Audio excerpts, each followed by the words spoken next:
And we're live. Welcome into another episode of the Young Dad Podcast. A little redo on our side, but you guys didn't even need to know that, and you wouldn't have ever realized that. JD, welcome to the podcast. I'm super excited to have you. Before I jump in to introduce you, I do just want to nicely invite and shout out all the listeners to go to down to the description wherever you're getting your podcast today, and you can very top of the description, it'll say first and foremost, before you even get the summary of the episode, to sign up and join the email list, the email subscription list, where you get early access, dad hacks, dad advice, mental health tips and tricks, all the different things you get to know about if I'm showing up on anyone else's podcast, who's showing up here next. And you get all the early access, all the early announcements, anything cool that we're going to be doing on the podcast is right there in the newsletter. It goes out twice a week. It goes out once midweek to give you a boost, and it goes out once on the weekends to let you know, hey, pre-save this link, or hey, this episode's live over here specifically or over here specifically right now. So definitely go and get that. So without further ado, that's enough of the business, as they say. JD, let me introduce you. First and foremost, you're a husband and a father of two. You're the founder of a mental health ecosystem, Fragile Moment, which seeks to create the tools and community for the mind to advance the conversation towards healing.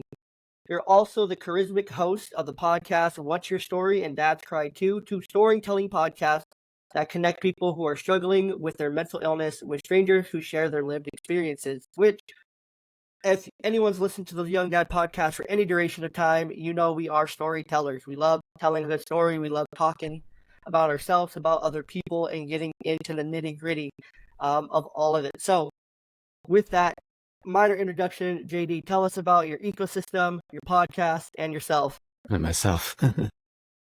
There's 42 years there. You got a moment? I might. For the 42 years part, let's get the quick and dirty version. I've been through a lot of life. We'll just go with that, and lots more to go. Seems like the more interesting part is coming up. I think I just told my wife the other night that my birthday's here in a couple of weeks, 1st of April. So 43 years of life. We'll just go ahead and admit that. I feel like I hit 40, and that's when we had our first child. So like my warranty ran out, and then it was like, you know what? We're going to take this car on a road trip across country, even though it's already got 100,000 miles.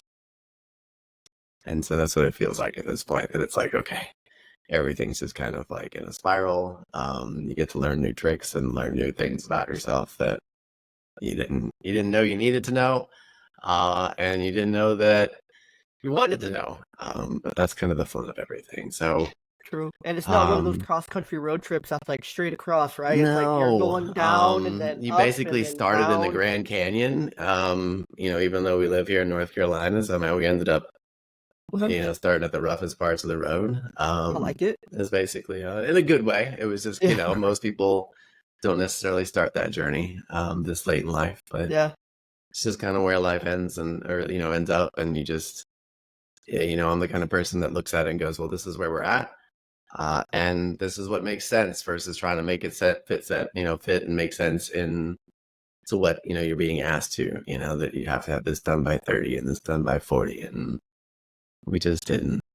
So here we are with a 3-year-old, and we'll call her a teenager, but she's technically just 19 months old. So 2 little ones running around. So there's the life part.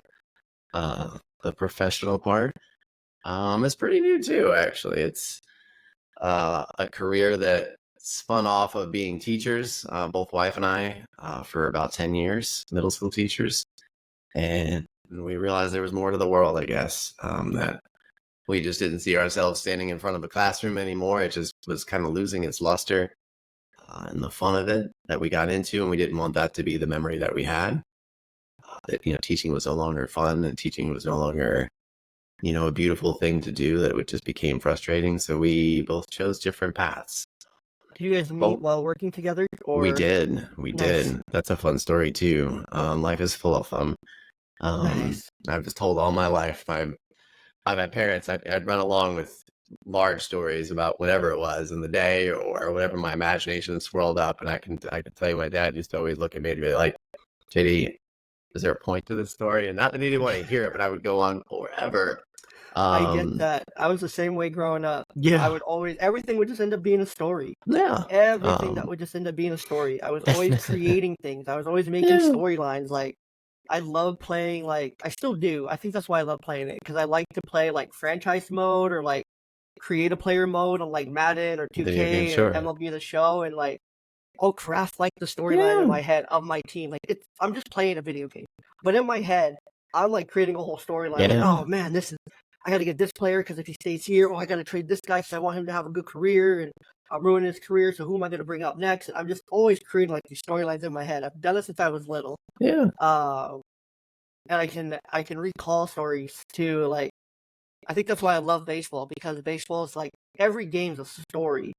yeah. Like every game's crafted into a story. Like I think Sure, that's why yeah. other people don't love it as much is because it's a story. You have to follow the Hmm. intricate little details and the movements and everything and Yeah, understand it to really just enjoy the beauty of what baseball is. I'm a huge baseball fan. I will relate anything, almost everything, to baseball in some way, shape, or form. But regardless, so what was it about teaching there at the end for you and your wife that lost some of its luster?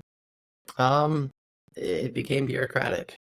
It was more about, after you've been teaching for so long, they look at you and like you either adjust, and I say just a teacher, or they want you to be involved in this board and this meeting and this committee, and a lot of that sounds fun in the beginning because it's like, wow, like I feel important.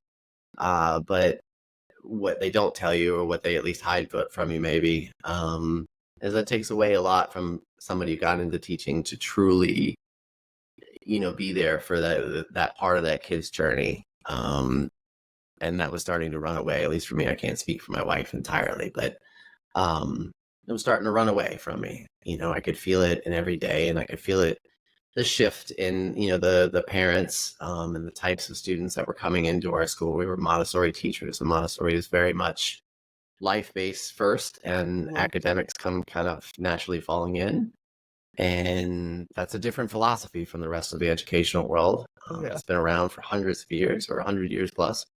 Um, and so you started to see people that just didn't necessarily want to embrace that. They wanted to be part of that school, but they didn't want to embrace that. And this is how I grew up. This is the type of schooling that I've been raised on. It's what I taught. It's what my kids go to. So it's my life. And so that started to affect me as well. And so, I'd come home and be frustrated with things I wasn't frustrated with, or have to deal with parent situations that, in other times, and in other scenarios and work generations, would have just been like, oh, that parent's the anomaly. Let's help them learn. But it became more parents that just didn't understand what we were doing. So it was frustrating. And I have no regrets of not doing it anymore.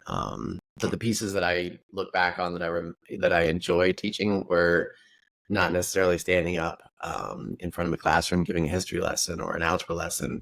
It was large trips. We would take week-long trips to, every other year would either be a trip to the Outer Banks here in North Carolina, or DC. We'd go to camp at the beginning of the year, and in between, like little ones, those moments, because those are the moments that you get to have conversation. You get to hear about the kid's life, and you get to hear them ask you about yours. Not that you're divulging everything, but it's the human side. And I think that's what resonates with me today. It's why I do what I do, because that's always something that's been important to me, is the humanness in all of us, whoever you are. Um, those are the stories and the things that stick with me from that part of my life. I love that. So I love yeah. that. So what year did you transition from teaching into what you're doing Gosh. now? And what are you doing now? So let's see, it's probably 6, 7 years now. Okay.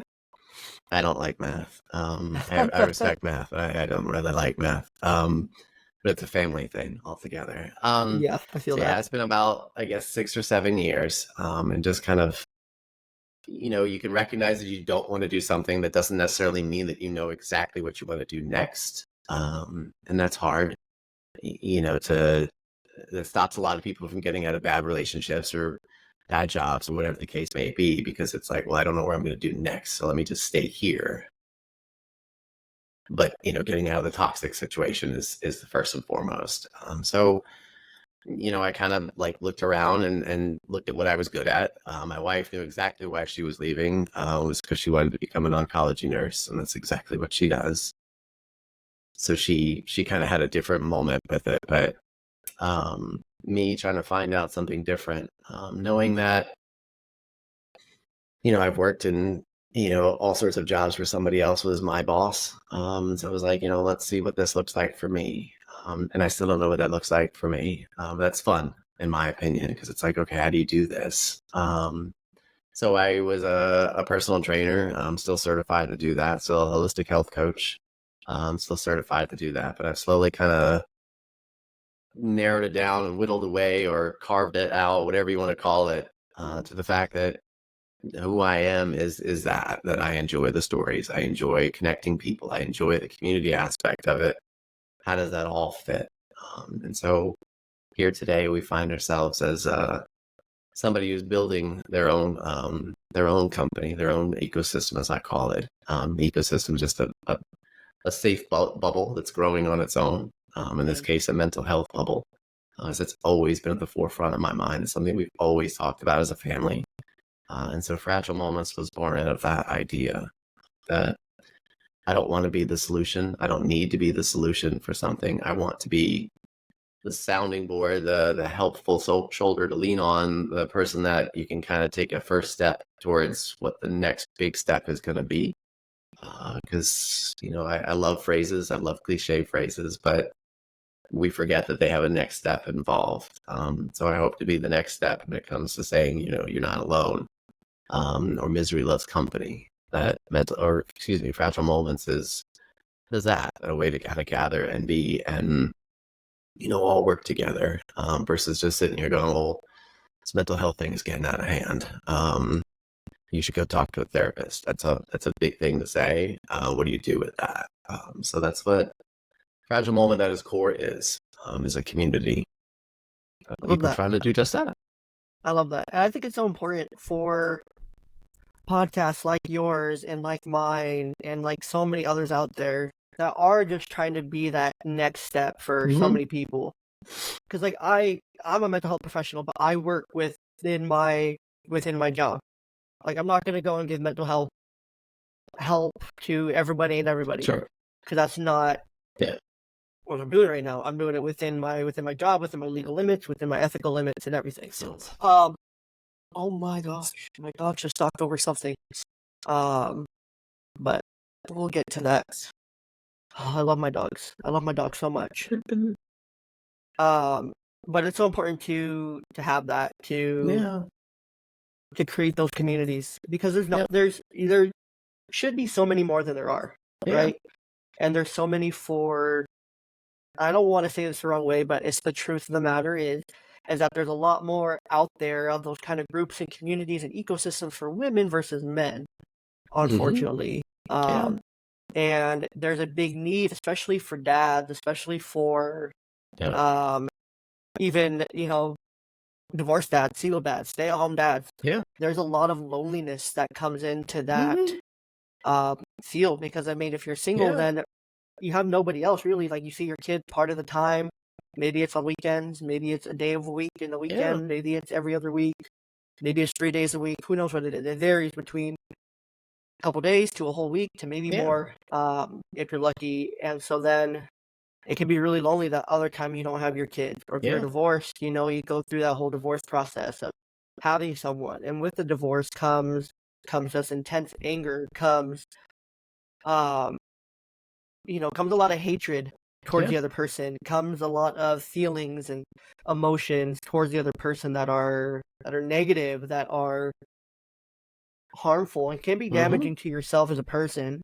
And it's really hard to get past those. Like I'm 3 years divorced now, and I want to say it probably took me about 2+ years up until my fiance and I really started dating and talking and whatnot. And so that's been, it probably took me up until I met her to really realize, like, oh wow, I'm like so much better than I am, or I was, like way before. And that end part, there's hope. I think that's what I was trying to like get to here. Like, there's hope. There's hope in all the things we go through.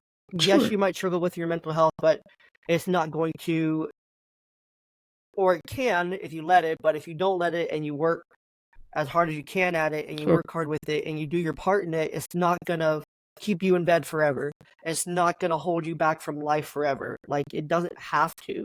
It Yeah. can if you let it, but it's important to take the right steps, the long-term steps, to making it so it doesn't do that forever. Yeah. Yeah. There's, So, I mean, you're right. I mean, and I don't think it's necessarily even just so much as a stigma now of like, men don't talk. It's just, we've kind of just gotten comfortable that that's just not what you do. And like, okay, like that's not what I do. But you do see a large, growing movement now of people that, that's kind of, that's becoming more the norm, that like, it's like, hey, like, that's crying too.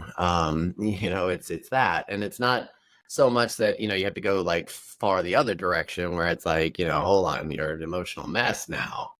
It's really just kind of right stops, somewhere in the middle, or even just move the needle just a little bit more towards the direction of being okay with it. And I'm not great at a lot of things, but I will tell you for sure, I am good at telling you exactly how I feel. Does it come out correctly every time? No, but not everybody does. But I don't have a problem with telling you, you know what, like this hurts today. This is consuming me today, or I'm feeling anxious about this or depressed about this, or ask the most random inquisitive question to the point that my wife will look at me and be like, well, I don't, what? Like, where did that come from? I don't have a problem with that. I can't tell you exactly why. My dad was never somebody that was like setting this huge example. It was like, today I'm sad, son, and you should tell yourself that you're sad. I just saw it in the house. Certainly they protected me from, and my brother from, the worst of situations. That's what parents are going to do, but probably not overly done. And I can see that in the way I, treat my own kids, especially the 3-year-olds, more of the example at this point.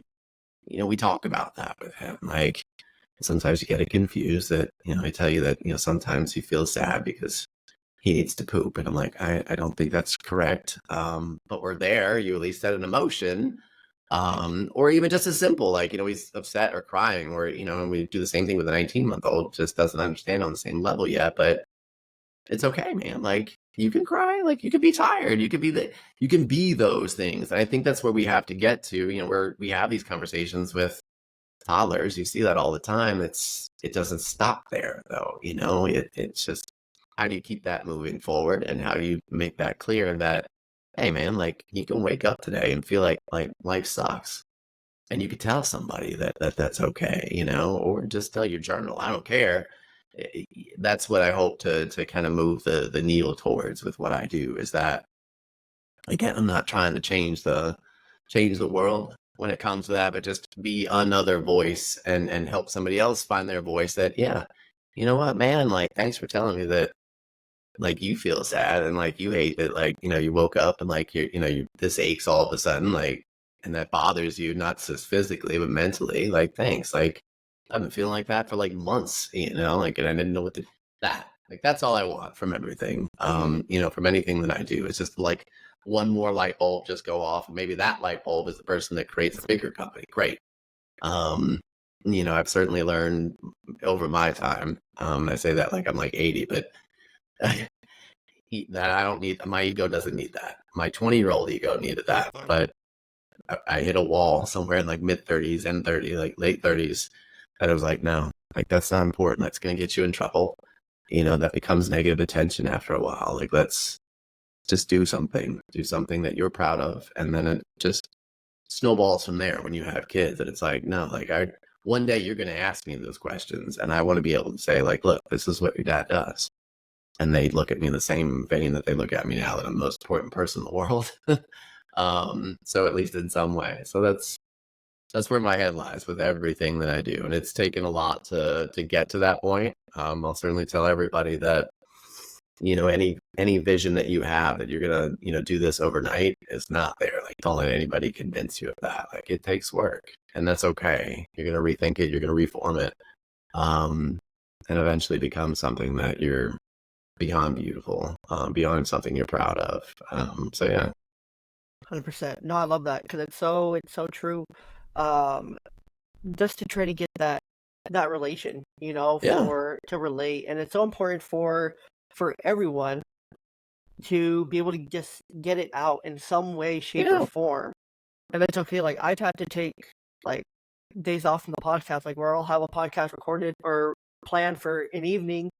And this actually happened a couple weeks ago. I had it planned for the evening, and I got home, and it was such a long, exhausting day at Yeah. work. Because working in mental health can definitely be some exhausting days. Yeah. Where I messaged the person and I was like, "Look, I can't tonight. I have nothing in the tank. I have nothing in my brain. All I want to do is lay down in bed. All I'm doing tonight, rest of the night, I'm just laying down. I'm reading a book in bed. Nothing against you. I want to do this. Let's Yeah. reschedule for a time where I'm feeling more about it." And it's so important to be able to recognize those things.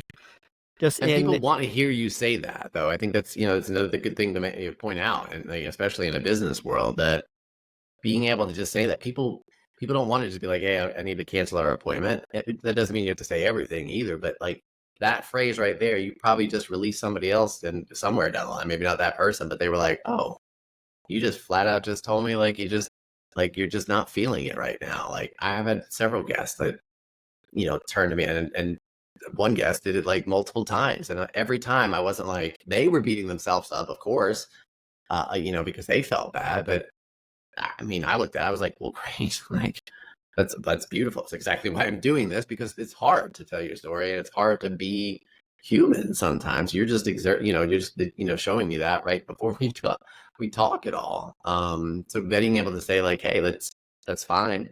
Thanks for telling me that.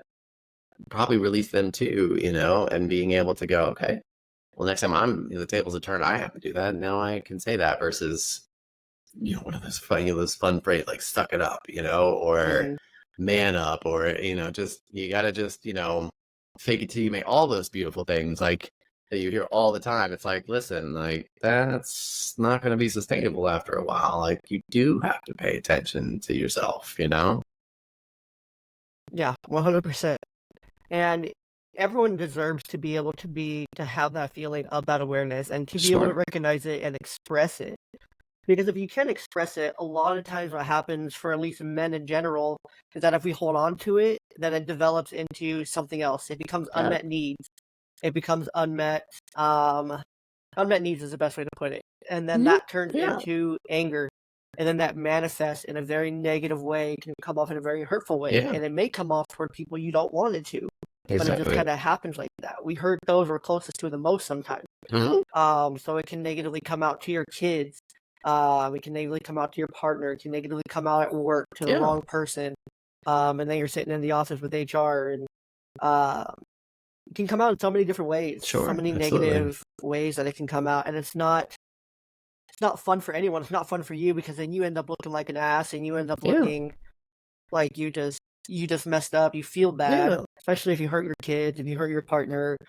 Those things are just not great to be able to do. So it's Yeah. important to, again, find a way to get it out, whether that's sending a message to a friend, sending a message to your partner, telling your partner right up in the morning, "Hey, I woke up today feeling kind of sad." That at Yeah. least let your partner know, "Oh, okay, he's feeling Yeah. sad today. So I need to maybe do XYZ things to Yeah. help him through that kind of thing." It sends that signal. Nobody can help you or support you in the Yeah. ways that you need it if you're feeling sad. Because if you're feeling sad or down, or maybe you woke up just feeling Yeah. crappy and your kids are trying to climb all over you and get your attention, and then that's going to make you more upset and tired. Even though you love your kids, you may push them away, and kids don't like to be pushed away when they want cuddles or want your Yeah. dad's love and attention. Then you can communicate that in a more effective way if you validate Absolutely. that for yourself first, and then you can communicate with your kid. Hey, I'm not out. We can sit next to each other on the couch. I would really appreciate if you didn't climb on me and sit on me right now. I'm just not feeling it right today, kind of thing. And then your kids can hear that and they have an example. Yeah. So then if you're down the line, a couple years when they're older and they can talk and communicate that, They'll do the same thing. they'll do the same thing and they'll be like, "Dad, I don't really want to hug right now. I'm Yeah. not feeling it, but I'm okay. Like Yeah. sitting here if you hang out with me in my room or something." Yeah. It's It validating. reciprocates. Yeah. Exactly. Yeah, And it absolutely. models it for your kids. It's so important to model those behaviors Yep. for your kids because that they're going to learn it from you. They're not going to learn it from well. If they don't Yeah. learn it from you, they're going to learn it from school. If they don't learn it from Yeah. school, they're going to learn it from the internet. And I promise you, if it gets to that point where they're learning it from the internet, You're in trouble. you're in big trouble. Big trouble. And it starts at home. I mean, you know that Yeah. very well, being an educator for so long, that it starts at home for these kids. Like, Yeah. that's their foundation. That's where it all starts. And even parents I work with in the program I work with at work, like they have a hard time getting it. Yeah. They have a really hard time getting it that it starts at home, that they need to put work in. They can't just Yeah. bring their kid in for mental health services and then be fixed. They have to work with Yeah. them too. They It's a have to put in, skill. yeah, they have to put in that effort and work and effort as well, and energy, work and effort as well. And they're dumbfounded sometimes. They're like, Yeah. there's a part I do in this. Yeah, I according know to I there's have to work involved participate in here. this. Yeah, I mean, you got to do a lot. That's why parenting is hard. Somebody Mhm. should tell you that first and foremost. That Right. this is not easy, and if it's easy, you're probably doing something wrong, actually. Because there's a lot of pieces, and that's overwhelming. For a lot of people, and that's fine. But you do have to. Part of the lessening of that feeling of overwhelmingness is that somebody at least told you that, like, there's a lot of these pieces, and that frustrates the mess out of me some days. And here I mean, I talk about it day in and day out, and it still catches me off guard. I still absolutely have moments where I'm like, you should have said that. Why did you act that way? But I'm also very quick to look at that and go down on my knee, down on their level, and be like, look, I'm sorry. I shouldn't have done that. I shouldn't have said it that way. I shouldn't have yelled. I shouldn't have asked you to do it, whatever the case may be. And then the next day is just a little bit different, a little bit different, a little bit. You learn to not walk on eggshells, but you learn to phrase things, or some little quirk that you did all your life is bumping into their way. And it may be something that you need to either clarify or change. I'm a neat freak. I like things in their place, for example. And my version of things in place is not my son's version. And we used to bump heads a lot. Why did you put that away? Because in his head, that toy was there for a reason. It wasn't left out. He didn't purposely just leave it alone. He had that there for a reason. So over time, I've learned to now be more open with communication. I'm still helping you. I'm still putting it back because you're probably not going to put all these things back very fast, because there's a lot of Ninja Turtles out right now. But so it's not like you can't do it. So I have to respect his independence, right? That he wants to do things by himself. So that's something you have to clarify. And then I also have to look at it and be like, here's what I'm doing. Hey, man, are you done with that? Is it okay if I put that away for you? And so it's things like that they don't talk about enough. And that's where the struggles with your mental health really come into play. It's not the fact that your kid didn't poop for 3 days or didn't eat enough in your eyes. That's not the hard part. That's the easy stuff eventually, once you kind of release the fact that they are human and you don't eat very well either some days. But it's those little conversations. That's what's bumping heads. And then it explodes, like you said, that you got frustrated at something that you didn't need to get frustrated with. Hey, you just sped through like 3 sentences or didn't say those out loud because they were in your head. That toddler has no idea that you just meant that. They're not there yet. And so for me, that opens up a whole new door of learning as an adult, not to take out the fact that I have to teach something to him or her, or realizing that they don't have that skill yet. It's for me, it's like, hey, dude, like, you're the adult here. You're going to wake up with bad days. They don't even know what a bad day is. God bless them. Like, that's great. But when it hits them, you need to be able to manage a bad day. And you can see it. I mean, it's like you said. I mean, there's things that they're learning and phrases that they pick up that you said, and that might have been something you said, real quick. But it does catch on, and it starts absolutely with you. All those things. I mean, I'm dumbfounded every time our son sits down. It's like, I just needed to walk away. And you're like, what? You're free. You're 3. But somebody said that to him, or he watched me like, hey, like, I'm just gonna sit here for a second. Like, I'm just tired. Just hold on. Like, you can sit right next to me. He picked up on that, and now he's telling his his 19-month-old sister certain things that you're like, You don't need to worry about telling her. She has My, no idea what you're saying entirely. mine But is you the realize it opposite. very quickly, like, holy cow, Yeah, that worked, because you were compassionate, you were graceful, and you were understanding that that was another human being. 330, 300, doesn't matter. It's another human being, and you have to help them get there. So yeah. truth. And I think that's so funny, that last part you mentioned there. My 3-year-old does that to my 6-year-old, Yeah. where she'll say, "Stop, take a breath, Yeah, take deep right, breaths." right. And then she'll start doing it with her too. She'll be like, Yeah, "Let's take deep breaths." yeah. And they And get it, she'll start you doing it know? for her older sister. And Yeah. it's like, this is hilarious. Well, Uh, that's the beauty of a Montessori classroom. And that's gotten a lot of like flack recently in certain states, for places that, didn't have Montessori schools, that the whole purpose of them is to learn from each other. mhm. So classrooms started like, in first grade, for instance, when you have grades, when you're talking about grade levels, but otherwise it's multi-age room. So my son's class, for instance, it's one children's house, but that's starts from age 3 to 6-year-olds. So we're not talking about a grade level, but you have multiple ages in there. What does he do when he comes home? Or at least, here and there. Not so much now that he's figured out he can do a lot of these things too.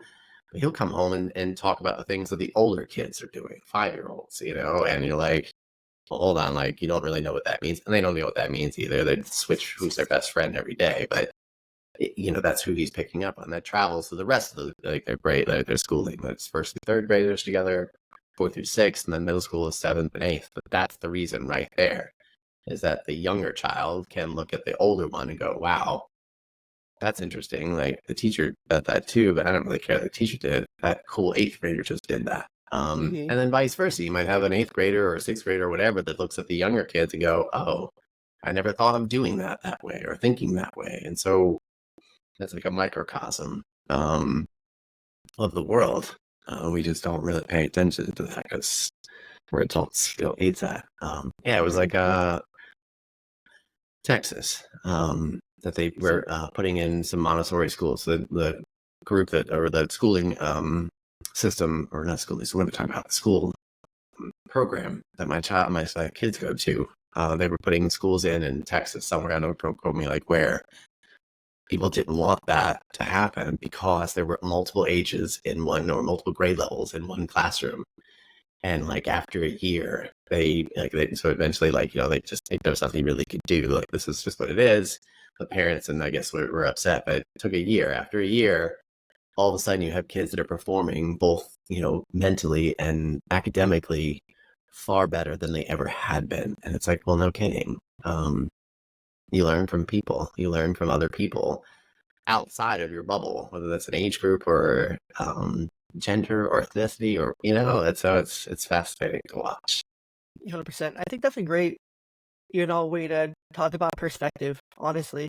Yeah, There's so much perspective gained in just parenting in general. yeah, Because like you said, you have to be able to keep your own perspective in check for especially your little ones as you're teaching them and stuff. It's like, oh crap, I yelled, I need to get down, repair it as soon as possible. as soon as possible. Part of that, you have to be quick to forgive yourself. You have to be quick to forgive them. Uh, you have to be quicker to forgive than you are quicker to anger and to being mean and nasty and stuff. Yeah, Because sometimes, we have to keep in perspective too. Their brains are little. They're growing, they're developing, they're yeah, rapidly growing and developing. Us as parents, at least if you're over the age of 25, both genders, it's sealed off. Yeah, your brains is developed. So, yeah, but again, it's so important. I have to explain that to a lot of parents a lot of the time. I'm like, well, you can understand that because you're an adult. Your yeah, kid, their brain is a lot smaller, a lot more yeah, underdeveloped. They've also experienced trauma. They've yeah, also experienced, they're also experiencing mental health difficulties. Like, there's a lot going on in that little brain that's yeah. trying to overcome all these things and all these factors and get through all these things at the same time. Like, you're putting too many Can't just brush it expectations on off. them. Mm, Yeah, putting way too many expectations on them, and we need to put less expectations on yeah. them. We need to put less on them. They'll get there Give when them they want to, for sure. I mean, it's kind exactly. of trusting the process, and letting the child be the teacher almost, and or lead things, like follow the child. That's what we say, and that doesn't mean that you're absent. That doesn't mean like, well, you can figure out how to turn that cup, or open that dial or whatever, like that's not that. It's quite the opposite. But it's not you sitting there. Okay, like you need to learn this now. Like it's like, okay, well, stepping back and go, okay, well, what are we missing? Like what do we need to show them? How can we slow it down? Maybe, so they get that skill, and you realize that pretty much everything that we have a DIY for, a life hack, and whatever quick fix when it comes to parenting, they're all skills. And if you really step back and look, they're all skills that we're pretty terrible at too as adults. And so it's like, what are you doing? Like, why are you giving your kid a hard time about sleeping through the night?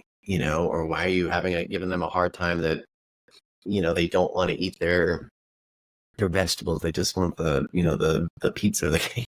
How are you doing? No, you're not. You're the guy with the sleep apps and the weighted blankets and the noises.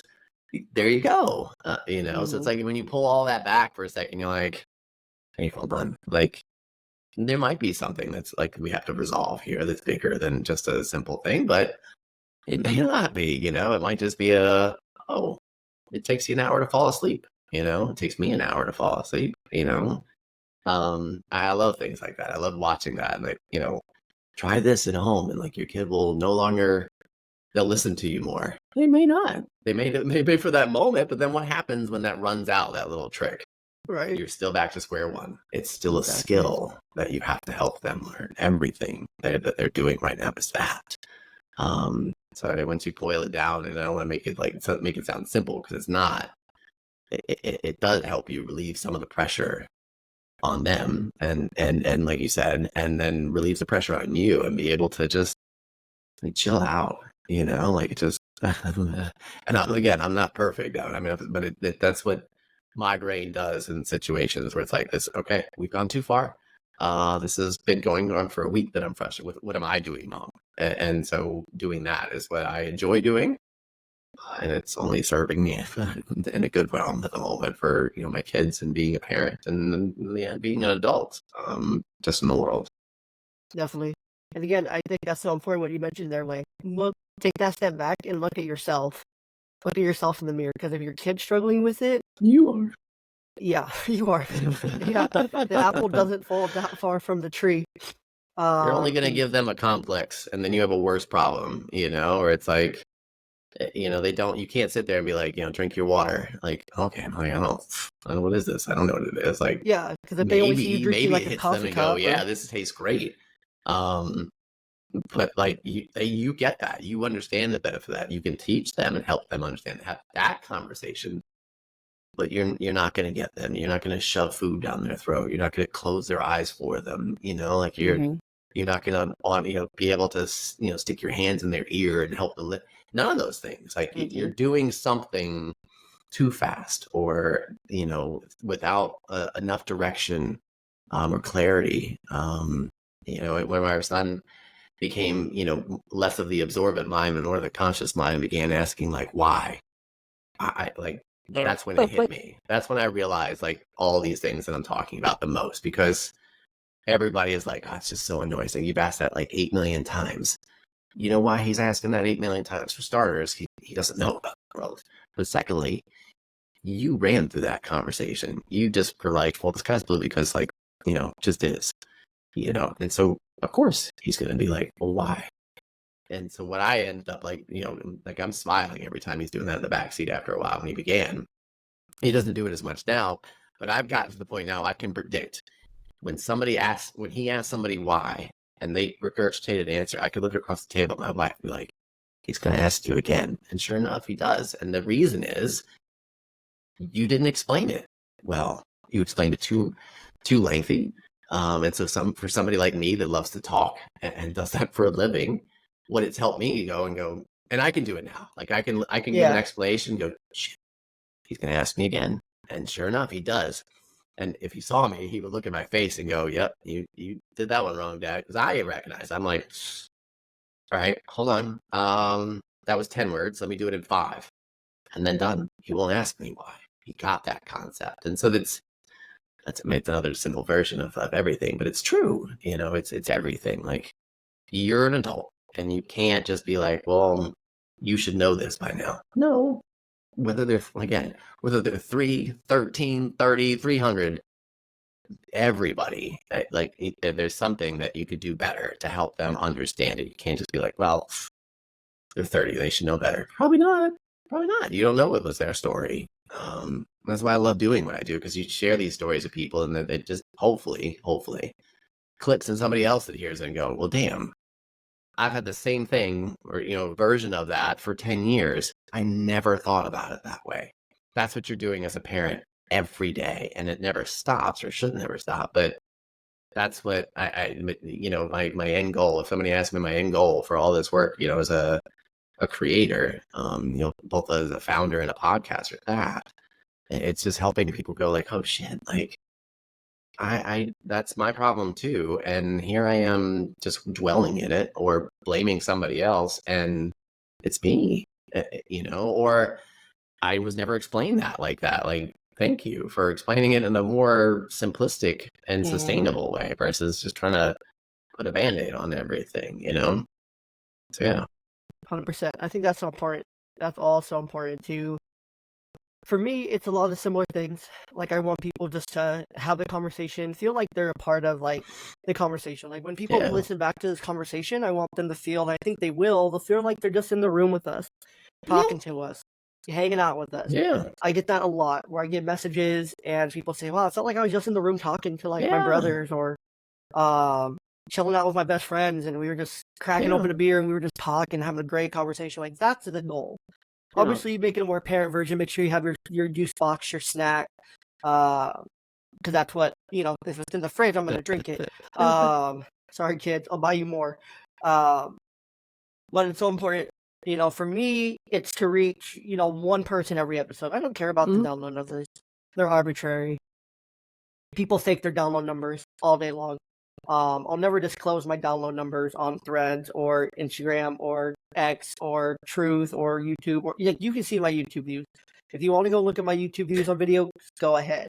That's fine. It doesn't hurt my feelings. If some are like low and stuff, like I know if 10 people listen to an episode, cool. Those 10 people, I can look at the analytics. Hopefully, yeah. They listened for 2/3 of the episode.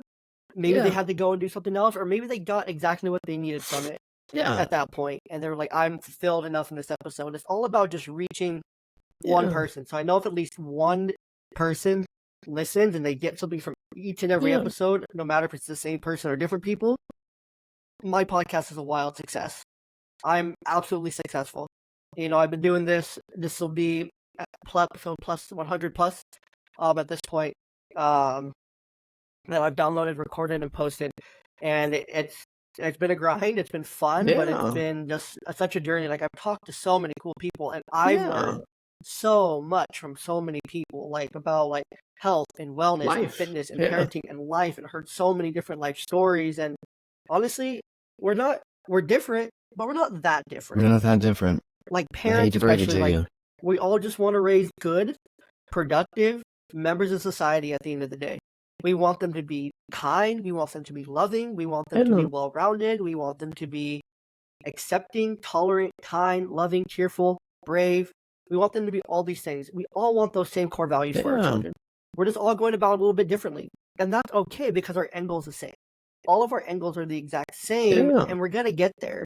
But we have to do it together. We have to be voices. If we have a voice and we can use our voice, use your voice, because your voice can impact someone who maybe can't or doesn't want to, or that's not their thing, to help them be better, to set that next example, because then it trickles. It's a ripple. It's all a ripple from there. So and that's so important. So I think that's why, to me, like that when somebody says that, the power of stories or healing power of stories, that to me is how I define it. There is that it's just giving like another thread in a giant quilt, showing you that we are somehow connected to everything. It might be something minor. It doesn't have to be a traumatic moment that you share, or, a traumatic experience. It could just be the fact that, you both like eating an Oreo Blizzard from Dairy Queen. Like, that right there sparks a whole conversation, but we shy away from that conversation, or don't want to have those conversations, or don't feel like talking is that important, or well, that's just something that just happened in the day. Like that's not important. It was important to you. You wanted that dessert, and for somebody else, that moment of having that Oreo blizzard might be something even bigger. That that it was something they did with their dad before they passed away every Saturday, or something. And you just sparked something that they weren't talking about, And what do we do? Don't ask me why blizzard is living rent free in my head at the moment, but I know what you're that doing tonight. I know what you're doing yeah, tonight. no, there's no Dairy Queen around me. I don't know. That's very upsetting. Oh, Um, maybe that's why it's in there because I've realized maybe. that every week. But it's that. It's like what you thought was a very minor blip in your world could be this spark for somebody else's bigger conversation that they're not having.